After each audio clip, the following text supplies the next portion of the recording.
ଗଞ୍ଜାମ ଜିଲ୍ଲା ଫାଶୀ ଆଡ଼ପ ମଣ୍ଡପ ପ୍ରାଙ୍ଗଣରେ ପୂର୍ଣ୍ଣଚନ୍ଦ୍ର ସ୍ମୃତି ସଂସଦ ଆନୁକୂଲ୍ୟରେ ଚତୁର୍ଥ ବାର୍ଷିକ ସମାରୋହ ଅନୁଷ୍ଠିତ ହୋଇଯାଇଛି।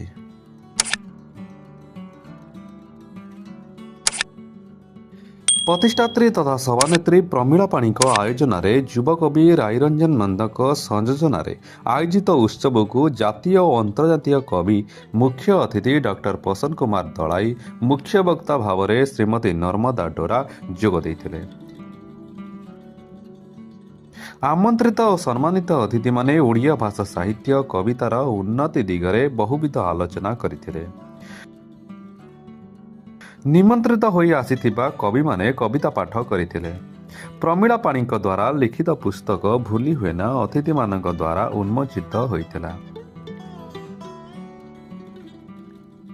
ଏହି କାର୍ଯ୍ୟକ୍ରମରେ ଓଡ଼ିଶାର ବିଭିନ୍ନ ଜିଲ୍ଲାରୁ ପ୍ରାୟ 50 ଜଣ କବି ଓ କବିୟତ୍ରୀମାନେ ଯୋଗ ଦେଇଥିଲେ।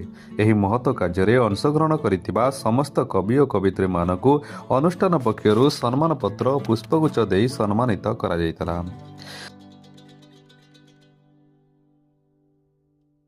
ସଭାପତି କାର୍ଯ୍ୟକ୍ରମକୁ ପରିଚାଳିତ କରିଥିବା ବେଳେ ପ୍ରତିଷ୍ଠାତ୍ରୀ ପ୍ରମିଳା ପାଣି ମହୋଦୟ ଧନ୍ୟବାଦ ଅର୍ପଣ କରିଥିଲେ।